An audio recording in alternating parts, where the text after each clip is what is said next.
오늘 한 남자의 30년 추적기가 공개됩니다. 그는 이스라엘 정보기관 모사드의 역사 유물 추적팀장이었습니다. 수천 장의 고대 문서와 현장 사진, 그리고 그의 머릿속에는 단 하나의 목표만 존재했습니다. 인류 역사상 가장 신성한 물건, 바로 언약궤를 찾아내는 일이었죠. 그는 예루살렘 성전산의 지하를 수십 번 탐사했고 에티오피아 악숨까지 날아가 현지 조사를 이어갔습니다. 모든 정보와 증거는 한 방향을 가리키고 있었습니다. 그는 확신했습니다. 답은 서쪽이거나 남쪽에 있다고요. 하지만 어느 날 동료 학자가 보낸 사진 한 장이 그의 30년 확신을 완전히 뒤흔들었습니다. 그 사진은 8,000km 떨어진 한반도에서 찍힌 것이었습니다. 운반 방식, 구조, 그리고 꼭대기에 새겨진 그것. 서로 마주보며 날개를 펼친 두 존재였습니다. 그가 단 한 번도 주목하지 않았던 동쪽 끝. 그곳엔 도대체 무엇이 남아 있었던 걸까요?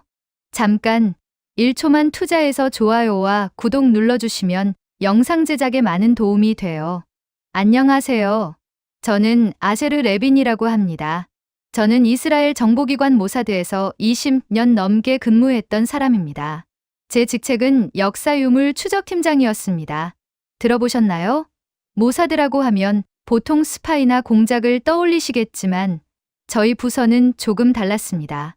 저희는 잃어버린 유물들을 찾아내는 일을 했습니다. 특히 유대 민족의 정체성과 관련된 성물들 말이죠. 그 중에서도 제가 30년 가까이 매달렸던 단 하나의 임무가 있었습니다.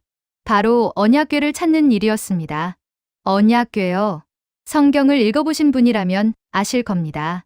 출애굽기 25장에 나오는 그 성물 말입니다. 하나님께서 모세에게 직접 설계도를 주셨다고 전해지는 금으로 만든 상자였습니다. 그 안에는 십계명이 새겨진 돌판 2개와 만나 항아리, 그리고 아론의 지팡이가 들어 있었다고 하죠. 이스라엘 민족에게 언약궤는 단순한 종교 유물이 아니었습니다. 그건 하나님의 임재 그 자체였습니다. 전쟁터에 나갈 때도 언약궤를 앞세웠고 예루살렘 성전의 지성소에 모셔졌던 가장 신성한 물건이었습니다. 그런데 이 언약궤가 어느 순간 역사에서 사라졌습니다.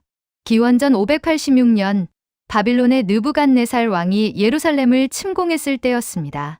솔로몬이 지은 성전이 완전히 파괴되었고 그때 언약궤도 함께 사라졌습니다. 그 이후로 2600년이 넘는 시간 동안 아무도 언약궤의 행방을 알지 못했습니다. 성경의 역대하나 열왕기에도 그 이후의 기록이 없습니다. 그냥 증발해버린 겁니다. 저는 이 미스터리를 풀기 위해 제 인생의 3분의 1을 바쳤습니다. 처음 이 임무를 맡았을 때 저는 36살이었습니다. 지금은 65살이 되었으니 거의 30년을 이 일에만 매달린 셈이죠. 제 책상 위에는 수천 장의 문서와 보고서가 쌓여 있었습니다. 고대 히브리어로 된 랍비 문헌들, 에티오피아 정교회의 비밀 기록들, 십자군 시대의 템플 기사단 문서들, 심지어 나치 친위대가 작성한 유물 약탈 보고서까지 모든 것을 뒤졌습니다. 제가 정보 분석을 하면서 가장 중요하게 여긴 원칙이 하나 있었습니다. 바로 기록보다 물증을 믿는다는 것이었습니다. 전설이나 신화는 시간이 지나면서 왜곡되기 마련입니다. 하지만 물리적 증거는 거짓말을 하지 않습니다. 그래서 저는 언약궤와 관련된 모든 전승을 철저하게 검증했습니다. 예루살렘 성전산 지하에 숨겨졌다는 설, 사해 근처 동굴에 묻혔다는 설, 요르단 강 건너편으로 옮겨졌다는 설 등 수십 가지 이론들이 있었지만 대부분은 근거가 약했습니다. 그러던 중 제 눈에 들어온 것이 에티오피아 설이었습니다. 에티오피아 정교회는 지금도 자신들이 진짜 언약궤를 보관하고 있다고 주장합니다. 에티오피아 북부 악숨이라는 도시에 있는 시온 성모 마리아 성당 말입니다. 이 성당의 특별한 방에 언약궤가 보관되어 있으며 단 한 명의 수호자만이 평생 그것을 지킨다고 합니다. 그 수호자는 일생 동안 성당 밖으로 나오지 못하고 죽을 때까지 언약궤를 돌본다고 하죠. 처음에는 저도 이 이야기를 그냥 민간 신앙 정도로 여겼습니다. 하지만 자료를 파고들수록 이 전승에는 상당히 구체적인 역사적 배경이 있다는 걸 알게 되었습니다. 구약 성경의 열왕기상 10장을 보면 시바의 여왕이 솔로몬 왕을 만나러 예루살렘에 왔다는 기록이 나옵니다. 에티오피아의 전승에 따르면 이 시바의 여왕이 바로 에티오피아의 여왕이었고 그녀가 솔로몬과의 사이에서 아들을 낳았다고 합니다. 그 아들이 바로 메넬리크 1세라는 인물입니다. 에티오피아의 역사서인 케브라 나가스트에는 이런 이야기가 나옵니다. 메넬리크 1세가 성인이 되어 아버지 솔로몬을 만나러 예루살렘에 갔고 그곳에서 교육을 받은 뒤 에티오피아로 돌아올 때 언약궤를 함께 가져왔다는 겁니다. 일부 기록에는 솔로몬이 직접 허락했다고도 하고 또 다른 기록에는 메넬리크의 수행원들이 몰래 가져왔다고도 합니다. 어쨌든 기원전 950년경 바빌론이 예루살렘을 공격하기 600년도 더 전에 언약궤가 에티오피아로 옮겨졌다는 이야기였습니다. 저는 이 설이 가장 설득력이 있다고 판단했습니다. 왜냐하면 시간상으로 딱 들어맞았기 때문입니다. 만약 바빌론 침공 당시에 언약궤가 성전에 그대로 있었다면 분명히 약탈되거나 파괴되었을 겁니다. 바빌론 군대는 성전의 금은 기물을 모조리 가져갔으니까요. 그런데 바빌론의 전리품 목록 어디에도 언약궤는 나오지 않습니다. 이건 침공 이전에 이미 언약궤가 다른 곳으로 옮겨졌다는 뜻일 수 있었습니다. 게다가 에티오피아 유대인 공동체인 베타 이스라엘의 존재도 무시할 수 없었습니다. 이들은 자신들이 고대 이스라엘 지파의 후손이라고 주장했고 실제로 히브리 전통을 지키며 살아왔습니다. 20세기 후반 이스라엘 정부가 이들을 공식적으로 유대인으로 인정하고 본국으로 데려오는 작전을 펼쳤을 정도입니다. 오퍼레이션 모세, 오퍼레이션 솔로몬이라고 불린 그 작전들 말입니다. 만약 고대에 정말로 이스라엘 사람들이 언약궤를 가지고 에티오피아로 갔다면 그들의 후손이 그곳에 남아있을 가능성은 충분했습니다. 저는 에티오피아 현지 조사를 여러 차례 진행했습니다. 물론 악숨의 시온 성당 안으로 직접 들어갈 수는 없었습니다. 에티오피아 정교회는 외부인의 접근을 철저히 차단했으니까요. 하지만 성당 주변의 고고학적 유적들, 고대 비문들, 그리고 현지 사제들과의 인터뷰를 통해 많은 정보를 수집할 수 있었습니다. 악숨 지역에서는 기원전 시대부터 남아라비아와 교류했던 흔적들이 발견되었고 예루살렘과의 문화적 연결고리도 여러 곳에서 확인되었습니다. 저는 확신했습니다. 언약궤는 에티오피아 악숨에 있다고요. 제가 수집한 모든 정보와 증거는 한 방향을 가리키고 있었습니다. 예루살렘에서 출발한 언약궤는 홍해를 건너 에티오피아 고원까지 이동했고 그곳에서 2900년 넘게 보존되어 왔다는 것이었습니다. 저는 최종 보고서를 작성하면서 이렇게 결론을 내렸습니다. 언약궤의 추적은 악숨에서 끝난다고요. 그런데 그때까지만 해도 저는 한 가지를 완전히 간과하고 있었습니다. 제 연구 범위는 철저하게 서쪽과 남쪽에만 집중되어 있었습니다. 예루살렘에서 에티오피아로 혹은 요르단이나 이집트 방향으로만요. 동쪽은 애초에 제 시야에 들어오지 않았습니다. 왜 그랬을까요? 간단합니다. 고대 이스라엘 사람들에게 동쪽은 디아스포라의 방향이 아니었으니까요. 바빌론 유수 때 끌려간 사람들도 결국 페르시아 제국 내에 머물렀고 대부분은 바발론 함락 후 예루살렘으로 돌아왔습니다. 그래서 한반도라는 단어는 제 30년 연구 어휘 목록에 없었습니다. 한국이요? 그건 제가 보기엔 완전히 동떨어진 이야기였습니다. 인터넷에 떠도는 유사 역사학이나 음모론 정도로 치부했죠. 언약궤가 한국까지 갔다는 주장은 저에게는 그냥 사이비 역사학자들의 상상력에 불과했습니다. 저는 그런 주장들을 학계에서 반박하고 정리하는 것도 제 임무 중 하나라고 생각했습니다. 그런데 제 동료 한 명이 전혀 다른 프로젝트를 진행하고 있었습니다. 그는 고고학자였는데 이스라엘 북왕국의 10지파 행방을 추적하고 있었습니다. 기원전 722년 아시리아가 북왕국을 멸망시켰을 때 10개 지파가 뿔뿔이 흩어졌다는 그 이야기 말입니다. 그는 한반도에서 발견된 비파형 동검이라는 청동기 유물에 주목하고 있었습니다. 그 동검의 형태가 중동 지역의 고대 단검과 유사하다는 거였죠.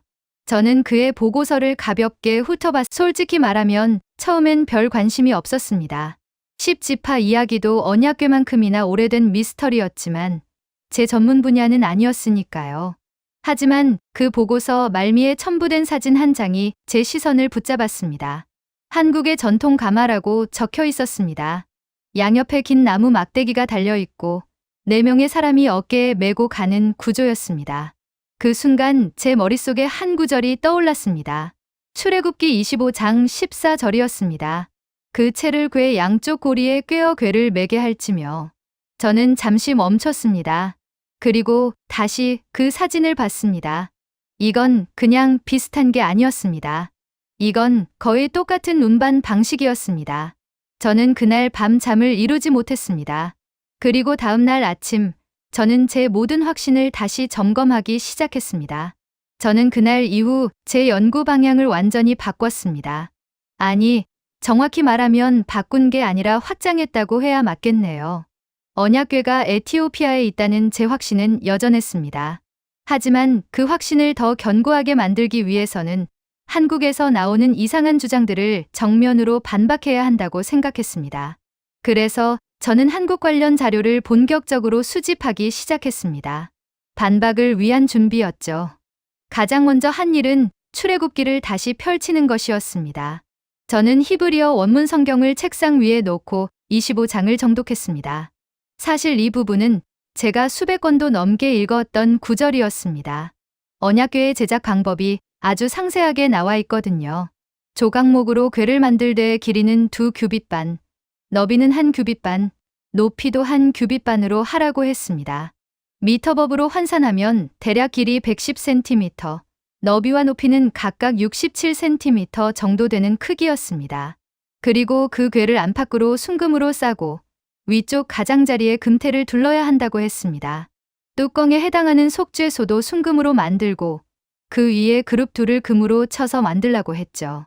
저는 이 모든 내용을 이미 외우다시피 하고 있었습니다. 그런데 그날따라 유독 제 눈에 들어온 구절이 있었습니다. 바로 25장 12절에서 15절까지의 내용이었습니다. 금고리 넷을 부어 만들어 그 네 발에 달되 이쪽에 2고리 저쪽에 2고리를 달며 조각목으로 채를 만들어 금으로 싸고 그 채를 궤 양쪽 고리에 꿰어 궤를 매게 할지며 채를 궤의 고리에 꿰n 대로 두고 빼내지 말지며. 저는 이 구절을 천천히 음미했습니다. 특히 매게 할지며라는 표현에 주목했습니다. 히브리어 원문에서는 라세트라는 단어가 쓰였는데 이건 어깨에 짊어지고 나른다는 의미였습니다. 그러니까 언약궤는 애초부터 이동을 전제로 설계된 물건이었던 겁니다. 고정된 제단이나 신상이 아니라 사람이 직접 메고 다니는 휴대용 성물이었던 거죠.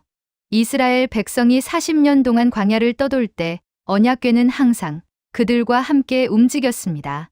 민수기를 보면 진영을 옮길 때마다 레위 지파 사람들이 언약궤를 메고 앞장서서 갔다는 기록이 나옵니다. 여호수아가 요르단 강을 건널 때도 여리고 성을 돌 때도 제사장들이 언약궤를 어깨에 메고 다녔습니다. 저는 문득 깨달았습니다. 제가 30년 동안 찾아 헤맨 건 언약궤라는 물건 자체였지 그 물건의 본질적 기능에 대해서는 깊이 생각해 본 적이 없었다는 거요. 언약궤는 단순히 십계명을 보관하는 상자가 아니었습니다. 그건 하나님의 임재를 담아서 이동시키는 운반 도구였던 겁니다. 그렇기 때문에 채를 빼내지 말라는 명령이 있었던 거죠. 언제든지 메고 이동할 수 있도록 항상 준비된 상태를 유지하라는 의미였습니다. 이 관점에서 보니까 언약궤의 디자인이 완전히 다르게 보이기 시작했습니다.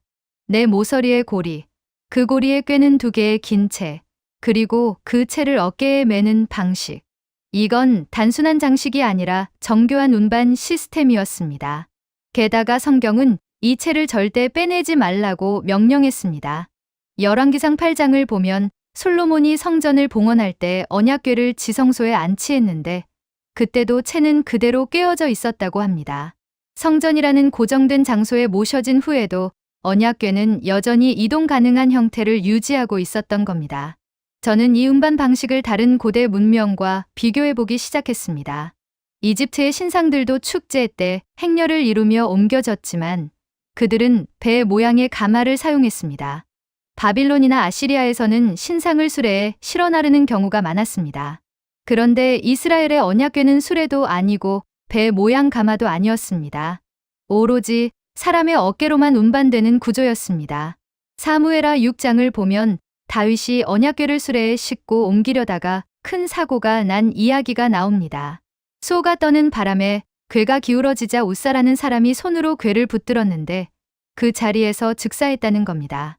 이 사건 이후 다윗은 율법을 다시 확인하고 반드시 레위 사람들이 어깨로 메어야 한다는 규정을 지켰습니다. 왜 하나님은 수레가 아니라 사람의 어깨를 고집하셨을까요? 저는 이 질문을 오랫동안 품고 있었습니다. 그리고 한국의 가마 사진을 보는 순간 어렴풋이 답이 보이기 시작했습니다. 수레는 도구입니다. 하지만 어깨에 매는 행위는 섬김입니다. 언약궤를 매는 것은 단순히 물건을 옮기는 게 아니라 하나님을 모시는 경배 행위였던 겁니다. 저는 한국의 가마에 대해 더 깊이 조사했습니다. 가마는 한자로 교자라고 쓰는데 조선시대 왕이나 왕비, 고위 관료들이 탈 때 사용했던 이동수단이었습니다. 가마의 구조는 언약궤의 운반 방식과 놀라울 정도로 비슷했습니다. 가마의 양옆에는 긴 채가 달려있고 4명에서 8명의 가마꾼이 그 채를 어깨에 메고 이동했습니다. 가마의 종류도 다양했습니다. 왕이 타는 연, 왕비가 타는 여연, 고위 관료가 타는 사인교 등이 있었죠. 특히 제 눈길을 끈 건 가마를 매는 방식이었습니다. 한국의 가마꾼들은 채를 어깨에 올려놓고 여러 명이 보폭을 맞춰 걸었습니다.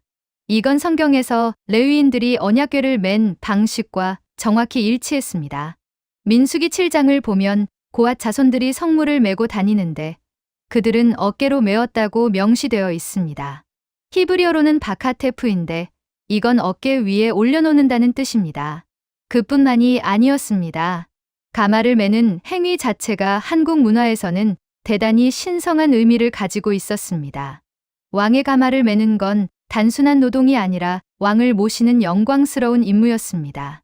가마꾼들은 특별히 선발되었고 엄격한 규율 속에서 훈련받았습니다. 가마를 맬 때는 함부로 말을 해서도 안 되고 흔들림 없이 부드럽게 움직여야 했습니다. 이것도 레위인들이 언약궤를 다룰 때의 엄격한 규정과 놀랍도록 비슷했습니다. 저는 더 많은 자료를 찾아봤습니다. 조선왕조실록에는 왕의 행차에 관한 기록이 무척 많았습니다. 왕이 종묘에 제사를 지내러 갈 때 혹은 능에 참배하러 갈 때 반드시 가마를 이용했습니다. 그리고 그 가마 행렬은 엄청난 규모였습니다. 수백 명의 호위 병력과 악대, 그리고 각종 의장대가 함께 움직였죠. 이건 이스라엘 백성이 언약궤를 메고 이동할 때의 장면과 흡사했습니다. 여호수아 3장을 보면 언약궤가 이동할 때 백성들은 궤와 2000 규빗 정도 거리를 두고 따라갔다고 합니다. 미터로 환산하면 약 900미터 정도 되는 거리입니다. 한국의 왕실 행차도 비슷한 위계 질서를 유지했습니다. 왕의 가마 앞뒤로 일정한 거리를 두고 신하들과 백성들이 따랐습니다. 가마에 가까이 다가가는 것은 엄격히 금지되었죠. 이건 우연이라고 하기엔 너무나 구체적인 일치점이었습니다. 8000km나 떨어진 두 문화가 신성한 존재를 모시고 이동하는 방식에서 이렇게까지 동일한 원칙을 공유하고 있다는 게 저는 점점 더 불편해지기 시작했습니다. 그런데 여기서 한 가지 결정적인 차이가 있었습니다. 이스라엘의 언약궤는 사람이 타는 게 아니라 하나님의 임재를 상징하는 물건을 담은 궤였습니다. 반면 한국의 가마는 실제로 사람이 타는 교통수단이었죠. 저는 이 차이점을 근거로 반박 논리를 세우려고 했습니다. 보세요. 용도가 완전히 다르지 않습니까? 하나는 성물을 담는 상자고 하나는 사람을 태우는 의자입니다.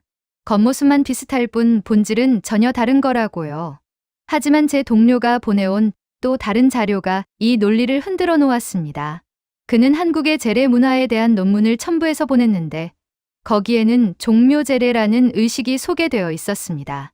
종묘는 조선 왕조의 역대 왕과 왕비의 신위를 모신 사당입니다. 그리고 종묘제례는 그 신위들에게 제사를 올리는 국가 최고 수준의 의식이었습니다. 이 제례가 진행될 때 신위를 모신 위패를 옮기는 과정이 있었는데 그때 사용하는 도구가 바로 시녀라는 거였습니다. 시녀는 신의 가마라는 뜻입니다. 겉모습은 일반 가마와 비슷하지만 사람이 타는 게 아니라 신위를 모시는 용도였습니다. 그러니까 한국에도 사람이 아닌 신성한 존재를 모시고 이동하는 전용 운반 도구가 있었던 겁니다. 저는 시녀 사진을 찾아봤습니다. 양옆에 긴 채가 달려있고 여러 명이 어깨에 메고 나르는 구조였습니다. 그리고 그 안에는 위패나 신의를 모셨습니다. 이건 저를 당혹스럽게 만들었습니다. 용도가 다르다는 제 반박 논리가 무너진 겁니다. 한국에도 신성한 존재를 어깨에 메고 나르는 문화가 분명히 존재했습니다. 게다가 그 방식이 이스라엘의 언약궤 운반법과 핵심 요소에서 일치했습니다. 첫째, 양옆에 채를 단다. 둘째, 여러 사람이 어깨에 메고 나른다. 셋째, 그 안에 신성한 존재를 모신다. 이 세 가지 공통점은 우연으로 보기엔 너무 구체적이었습니다. 저는 혼란스러웠습니다. 제 30년 연구의 결론은 언약궤가 에티오피아에 있다는 것이었습니다.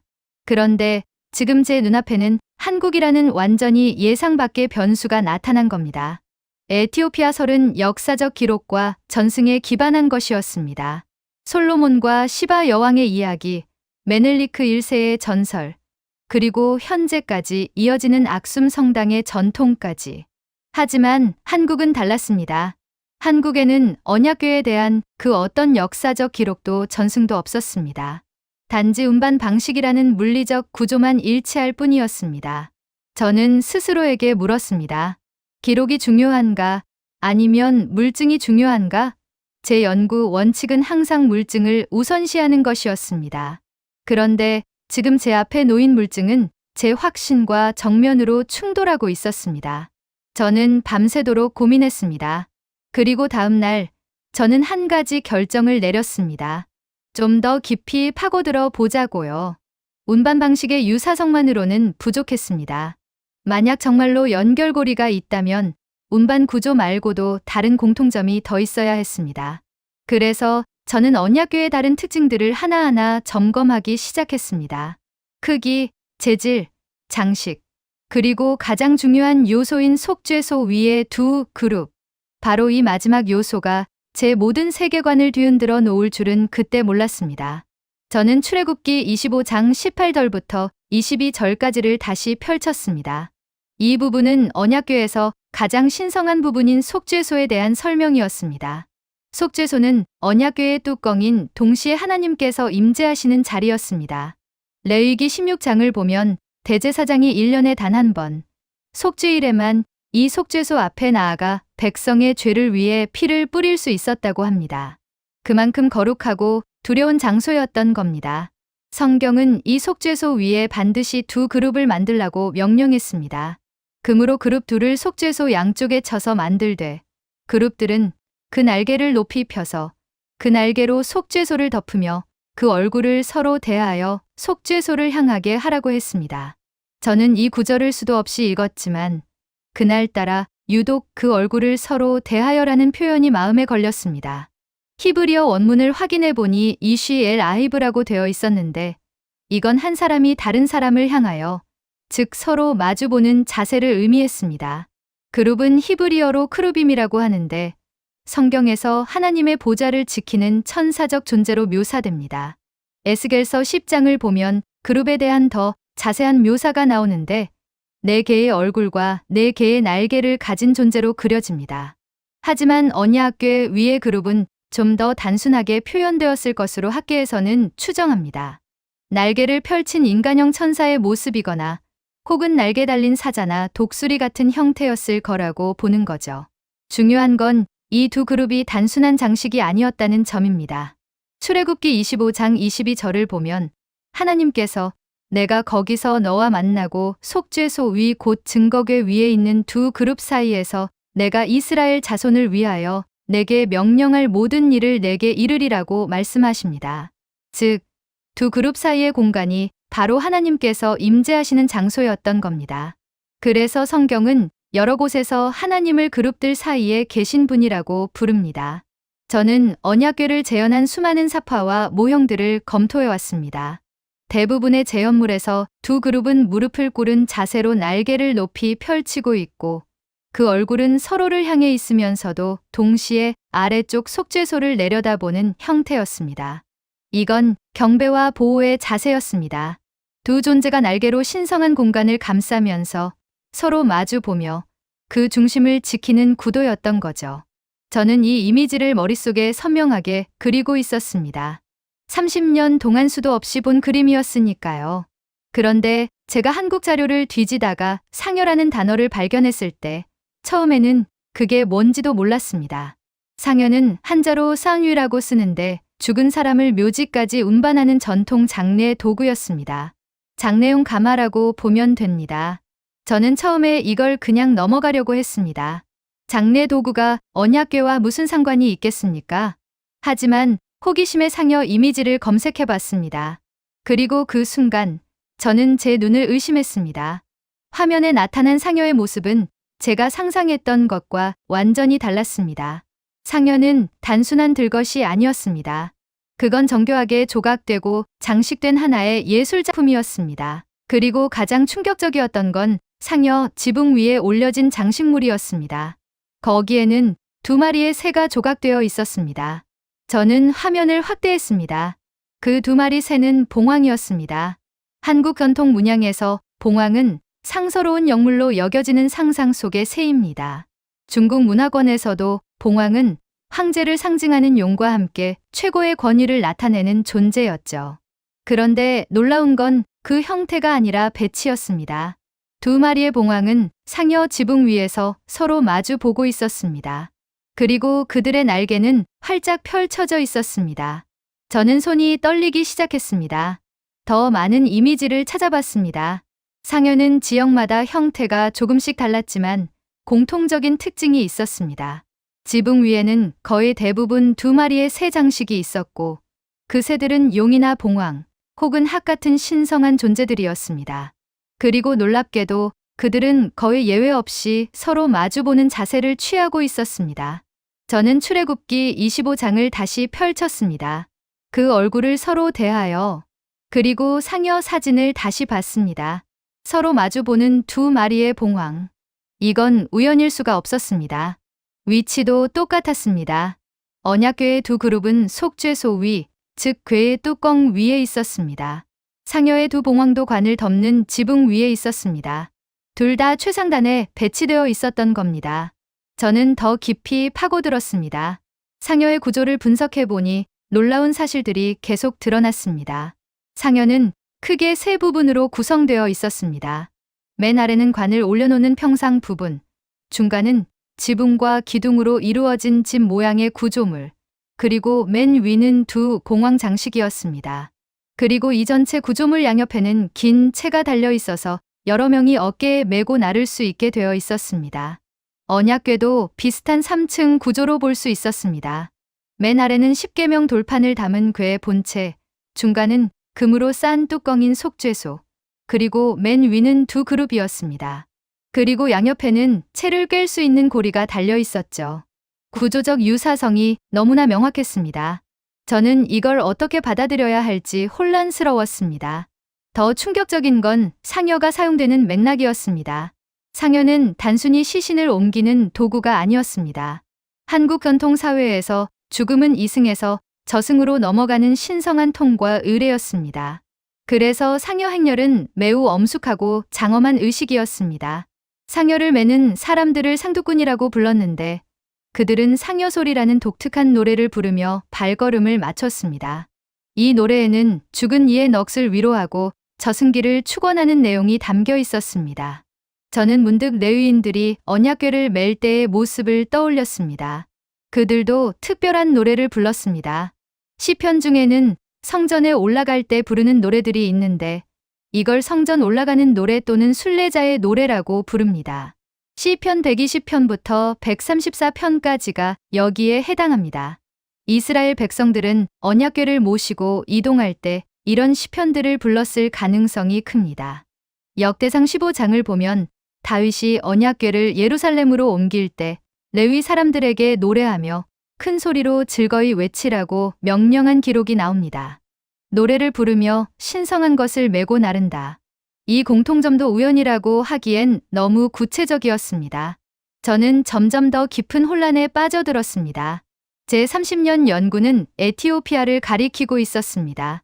그런데 한국에서 발견되는 이 일치점들은 도대체 뭘 의미하는 겁니까? 저는 밤새 잠을 이루지 못했습니다. 며칠 후 저는 한국의 재래 문화를 더 조사하다가 또 하나의 충격적인 사실을 발견했습니다. 종묘제례악이라는 음악이었습니다.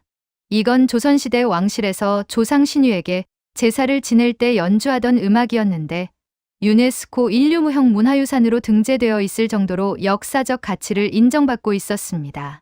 그런데 이 제례악이 연주될 때의 장면을 보고 저는 또 한 번 놀랐습니다. 제례악 행렬에는 악기를 연주하는 악사들뿐만 아니라 일무라는 춤을 추는 무용수들도 함께했습니다. 그들은 정해진 대형을 이루며 엄격한 동작으로 움직였습니다. 그리고 그 행렬의 중심에는 신위를 모신 신주함이 있었습니다. 이 신주함은 역시 여러 사람이 어깨에 메고 이동했습니다. 저는 역대상 15장을 다시 펼쳤습니다. 다윗이 언약궤를 옮길 때도 똑같은 장면이 펼쳐졌습니다. 노래하는 자들, 악기를 연주하는 자들, 그리고 춤추는 자들이 언약궤 앞에서 함께 움직였습니다. 저는 이제 반박을 포기했습니다. 저는 더 이상 이 유사성들을 우연이라고 치부할 수 없었습니다. 운반 방식의 일치, 어깨에 매는 구조, 양옆의 채, 그리고 결정적으로 뚜껑 위에 두 날개 달린 존재가 서로 마주 보는 배치. 이 모든 게 한두 가지도 아니고 6가지나 일치했습니다. 확률적으로 이건 우연의 범주를 완전히 벗어난 것이었습니다. 저는 제 동료에게 전화를 걸었습니다. 십지파를 연구하던 그 고고학자 말입니다. 저는 그에게 물었습니다. 북왕국이 멸망했을 때 제사장들은 어떻게 됐습니까? 그는 잠시 침묵하더니 대답했습니다. 기록이 명확하지 않지만 일부는 남왕국 유다로 피신했고 일부는 동쪽으로 흩어진 것으로 추정된다고요. 저는 다시 물었습니다. 그들이 동쪽으로 갈 때 무엇을 가져갔을까요? 그는 이렇게 답했습니다. 제사장들이라면 당연히 성전 기물과 율법을 가져갔을 겁니다. 그리고 가장 중요한 건 기억이었겠죠. 제사 의식을 드리는 방법, 성물을 다루는 방법 같은 것들 말입니다. 그 순간 제 머릿속에서 퍼즐 조각들이 맞춰지기 시작했습니다. 언약궤 자체는 바빌론 침공 때 사라졌을 겁니다. 그건 맞습니다. 하지만 그 훨씬 전에 북왕국이 멸망할 때 제사장들은 동쪽으로 도망쳤습니다. 그들은 물건을 가져갈 수 없었을지 몰라도 기억은 가져갔습니다. 언약궤를 매는 방법, 두 그룹의 배치, 신성한 것을 모시는 방식. 이 모든 기억을 가지고 그들은 수천 킬로미터를 이동했습니다. 그리고 그 기억은 한반도 어딘가에서 새로운 형태로 다시 태어났습니다. 왕을 모시는 가마로, 신위를 운반하는 시녀로, 그리고 죽은 이를 저승으로 보내는 상여로. 형태는 달라졌지만 핵심 디자인 DNA는 그대로 보존되었습니다. 신성한 존재를 양옆채로 어깨에 메고 그 위에 두 날개 달린 존재를 마주 보게 배치하는 것. 이건 단순한 문화적 유사성이 아니었습니다. 이건 기억의 전승이었습니다. 저는 모니터 앞에서 한참을 멍하니 앉아 있었습니다. 제 30년 연구가 무너지는 게 아니었습니다. 오히려 확장되고 있었습니다. 언약궤는 에티오피아에도 있을 수 있고 예루살렘 지하에도 있을 수 있습니다. 하지만 언약궤의 기억은 한반도에 살아 있었습니다. 그것도 2700년 넘게 끊어지지 않고 전해져 내려오고 있었던 겁니다. 저는 책상 서랍에서 오래된 사진 한 장을 꺼냈습니다. 제가 30대 때 에티오피아 악숨에서 찍은 사진이었습니다. 시온 성당 앞에서 찍은 그 사진을 보며 저는 중얼거렸습니다. 저는 당신을 찾으려고 서쪽만 봤습니다. 남쪽만 파헤쳤습니다. 하지만 당신의 흔적은 동쪽 끝에도 남아 있었군요. 그것도 제가 상상했던 것보다 훨씬 더 생생한 형태로 말입니다. 저는 이스라엘로 돌아온 후 몇 주 동안 아무에게도 말하지 않았습니다. 제 연구실에 혼자 앉아서 지난 30년간 모아온 자료들을 다시 펼쳐놓고 한 장 한 장 검토했습니다. 에티오피아 악숨의 현장 사진들, 예루살렘 성전산 지하 터널 조사 보고서, 사회 문서에 나온 언약궤 관련 구절들, 그리고 새로 추가된 한국의 상여와 가마 자료들. 이 모든 것들이 제 책상 위에서 하나의 거대한 지도를 만들어내고 있었습니다. 그 지도를 보면서 저는 깨달았습니다. 제가 30년 동안 찾아 헤맨 건 금으로 만든 상자라는 물건이었습니다. 길이 110cm, 너비와 높이 67cm, 무게는 순금으로 쌌으니 아마도 60kg에서 70kg 정도 되었을 겁니다. 저는 이 물건이 어디에 묻혀 있는지, 누가 숨겨놨는지, 어느 박물관 지하 창고에 잘못 분류되어 있는 건 아닌지 그런 것들만 생각했습니다. 그게 정보요원이 하는 일이었으니까요. 물건을 찾는 건 말입니다. 하지만 언약궤는 단순한 물건이 아니었습니다. 그건 하나님과 인간 사이의 만남의 장소였습니다. 출애굽기 25장 22절에서 하나님은 명확히 말씀하셨습니다. 내가 거기서 너와 만나고 속죄소 위 곧 증거궤 위에 있는 두 그룹 사이에서 내가 이스라엘 자손을 위하여 내게 명령할 모든 일을 내게 이르리라. 언약궤의 본질은 금이나 나무가 아니었습니다. 그건 만남이었습니다. 하나님과 인간의 만남, 거룩함과 속된 것의 만남, 하늘과 땅의 만남이었습니다. 그렇다면 그 만남의 장소로서의 언약궤는 물리적 형태가 사라진 후에도 계속 존재할 수 있지 않을까요? 저는 이 질문을 붙들고 씨름했습니다. 기원전 586년 바빌론 군대가 예루살렘 성전을 불태웠을 때 언약궤라는 물건은 분명히 사라졌습니다. 바빌론 왕 느부갓네살의 전리품 목록에도 없고 그 이후 역사 기록 어디에도 나오지 않습니다. 페르시아 시대에 재건된 제2성전에도 언약궤는 없었습니다. 그 대신 지성소에는 빈 공간만 있었고 대제사장은 그 빈 공간을 향해 속죄일 의식을 행했습니다. 하지만 기억은 달랐습니다. 바빌론이 성전을 파괴하기 136년 전인 기원전 722년, 아시리아가 이스라엘 북왕국을 멸망시켰을 때 많은 사람들이 흩어졌습니다. 열왕기하 17장을 보면 아시리아 왕이 이스라엘 사람들을 사로잡아 아시리아로 옮기고 그 땅에 다른 민족들을 이주시켰다고 나옵니다. 하지만 모든 사람이 포로로 끌려간 건 아니었습니다. 일부는 남쪽 유다 왕국으로 도망쳤고 일부는 동쪽으로 흩어졌습니다. 제 동료 고고학자가 추적한 10지파의 이동 경로를 보면 놀라운 패턴이 나타납니다. 북왕국의 일부 집단은 동쪽으로 계속 이동했습니다. 메소포타미아를 거쳐 페르시아 고원을 지나고 더 동쪽으로 나아갔습니다. 그들이 왜 그렇게 먼 곳까지 갔는지는 명확하지 않습니다. 아마도 아시리아와 바빌론의 추격을 피하기 위해서였을 수도 있고 혹은 새로운 땅을 찾아 헤맸을 수도 있습니다. 어쨌든 그들은 이동했고 그 과정에서 자신들의 정체성을 지키기 위해 무언가를 붙들어야 했습니다. 제사장 가문의 사람들이라면 무엇을 붙들었을까요? 그들은 율법을 외웠을 겁니다. 레위기의 제사 규정들, 민수기의 행진 순서들, 출애굽기의 성막 제작 지침들. 이 모든 것을 그들은 구전으로 전승했습니다. 그리고 그 중에서도 가장 중요한 건 언약궤를 다루는 방법이었을 겁니다. 비록 실물 언약궤는 예루살렘 성전에 있었지만 그 취급 방법은 그들의 DNA에 새겨져 있었. 양옆에 채를 꿰고 어깨에 메고 함부로 손대지 말고 그룹들이 속죄소를 지키게 하라. 이 원칙들은 단순한 기술 매뉴얼이 아니었습니다. 이건 신앙의 핵심이었습니다. 거룩한 것을 거룩하게 다루는 법, 신성한 것을 신성하게 모시는 법. 이 기억들이 동쪽으로 이동한 사람들과 함께 갔다면 어떻게 되었을까요? 저는 한국의 상여를 다시 들여다봤습니다. 이번에는 물건이 아니라 기억으로 보려고 노력했습니다. 상여는 조선시대에 만들어진 물건이 아니었습니다. 그 원형은 훨씬 더 오래전으로 거슬러 올라갑니다. 삼국시대 고분 벽화에도 비슷한 형태의 운구 도구가 그려져 있습니다. 그리고 그보다 더 이전 시대의 기록들을 보면 신성한 것을 메고 나르는 문화가 한반도에 일찍부터 존재했다는 흔적들이 나타납니다. 만약 기원전 700년경에 중동에서 출발한 사람들이 수백 년에 걸쳐 동쪽으로 이동했다면 그들은 기원전 400년에서 300년경에는 중앙아시아를 거쳐 동북아시아에 도달할 수 있었을 겁니다. 그리고 그들이 가진 기억, 즉 신성한 것을 어깨에 메고 나르며 두 날개 달린 존재로 보호한다는 개념이 현지 문화와 융합되었다면 어떻게 되었을까요? 한반도의 토착 문화에는 이미 샤머니즘적 전통이 있었습니다. 새를 신성한 존재로 여기는 관념, 하늘과 땅을 연결하는 매개자로서의 새에 대한 믿음. 이런 토착 관념과 중동에서 온 언약궤의 그룹 개념이 만났을 때 그것은 봉황이라는 새로운 형태로 재탄생할 수 있었을 겁니다. 두 그룹은 두 봉황이 되었고 속죄소는 상여의 지붕이 되었으며 어깨에 매는 채는 그대로 보존되었습니다. 이건 단순한 문화 전파가 아니었습니다. 이건 기억의 변형이었습니다. 본질은 유지하되 형태는 현지화되는 것.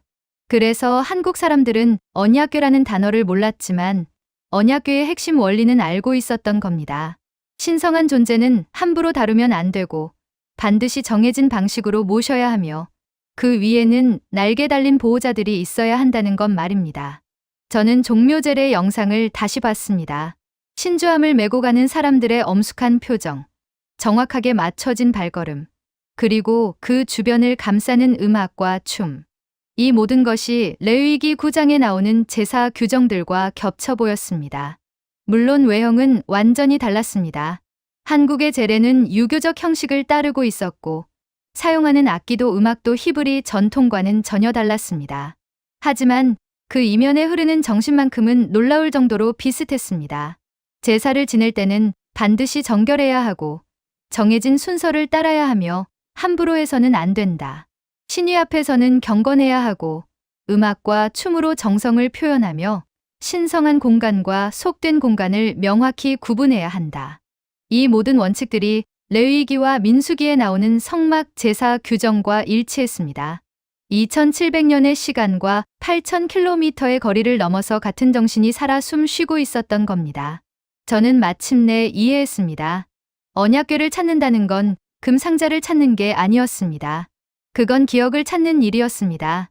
하나님을 어떻게 만나야 하는지, 거룩함을 어떻게 다뤄야 하는지, 신성한 것을 어떻게 보존해야 하는지에 대한 기억 말입니다. 그 기억은 물건처럼 한 장소에만 있는 게 아니었습니다. 그건 사람들을 따라 움직였고 문화를 넘어 전해졌으며 형태를 바꿔가며 생존했습니다. 에티오피아의 악숨 성당에 언약궤가 있을 수도 있습니다. 저는 여전히 그 가능성을 믿습니다. 하지만 설령 거기 금상자가 없다 하더라도 에티오피아 정교회가 지켜온 전통과 의식 속에는 언약궤의 기억이 살아 있습니다. 마찬가지로 한반도에는 금상자가 없지만 상여와 가마와 제례 속에 언약궤의 DNA가 보존되어 있습니다. 예루살렘 성전산 지하에도 언약궤가 없을 수 있습니다. 하지만 유대교 회당에서 토라를 모시는 방식 속에 언약궤의 정신이 계속되고 있습니다. 이 깨달음은 제30년 연구를 부정하는 게 아니었습니다. 오히려 완성시켰습니다. 저는 이제 알았습니다. 언약궤의 마지막 단서는 한 장소에 있는 게 아니라 여러 장소에 흩어져 있다는 것을요. 그리고 그 모든 단서들은 하나의 진실을 가리키고 있었습니다. 하나님은 금 상자 안에만 계신 게 아니라 그분을 기억하고 경배하는 모든 곳에 함께 계신다는 것 말입니다. 저는 최종 보고서를 다시 작성했습니다. 이번에는 결론이 달랐습니다. 언약궤라는 물건의 소재는 여전히 불명확하다. 에티오피아설이 가장 유력하나 물리적 검증은 불가능하다. 그러나 언약궤의 문화적 유산은 예상보다 훨씬 광범위하게 보존되어 있다. 특히 동아시아 한반도에서 발견되는 상여 및 제례 문화는 언약궤의 핵심 디자인 요소를 놀라울 정도로 정확하게 보존하고 있다. 이는 고대 이스라엘 제사장 전통이 동쪽으로 전파되었을 가능성을 시사한다. 보고서를 제출한 후 저는 한국행 비행기표를 예약했습니다. 이번에는 반박하러 가는 게 아니었습니다. 배우러 가는 것이었습니다. 서양의 학자들은 언약궤를 땅속에서 찾으려 했습니다. 하지만 한국 사람들은 그걸 삶 속에서 지켜냈습니다. 왕을 모실 때, 조상을 기릴 때, 죽은 이를 보낼 때. 그들은 언약궤라는 이름을 몰랐지만 언약궤의 정신은 알고 있었습니다. 비행기 창밖으로 구름이 펼쳐져 있었습니다. 저는 중얼거렸습니다. 30년 동안 당신을 찾았습니다. 그런데 당신은 제가 찾던 곳이 아니라 제가 보지 못했던 곳에 계셨군요. 금으로 만든 상자가 아니라 사람들의 기억 속에, 박물관 지하가 아니라 살아있는 전통 속에, 과거의 유물이 아니라 현재의 의식 속에 말입니다. 언약궤는 사라지지 않았습니다. 단지 형태를 바꿨을 뿐입니다. 그리고 그 변형된 모습으로 2700년을 살아남아 지금도 한반도 어딘가에서 상여 행렬과 함께 재래 음악과 함께, 그리고 조상을 기억하는 사람들의 마음속에 살아 숨 쉬고 있었습니다. 저는 이제 압니다. 언약궤의 마지막 단서는 땅속이 아니라 기억 속에 있다는 것을요. 그리고 그 기억은 한국이라는 땅에서 가장 순수하고 완전한 형태로 보존되어 왔다는 것을 말입니다. 서양 학자로서 저는 고백합니다. 우리는 물건을 찾는 데만 집중했습니다. 하지만 동양은 정신을 지켰습니다. 우리는 금을 캤지만 그들은 기억을 심었습니다. 우리는 박물관을 세웠지만 그들은 전통을 이었습니다. 그래서 언약궤의 진정한 계승자는 에티오피아 성당의 수호자만이 아니라 한국의 상여를 매는 모든 이들이기도 합니다. 그들은 모릅니다. 자신들이 2700년 된 거룩한 기억을 어깨에 메고 있다는 것을요. 하지만 그들은 알고 있습니다. 신성한 것은 함부로 다뤄서는 안 되고 반드시 정해진 방식으로 모셔야 한다는 것을 말입니다. 그것으로 충분합니다. 언약궤는 그렇게 살아남았습니다. 오늘 사연은 여기까지입니다. 오늘 사연이 마음에 드셨다면 좋아요, 구독 꾹 눌러주세요. 다음에 더 감동적인 사연으로 여러분을 찾아뵙겠습니다. 시청해주셔서 감사합니다.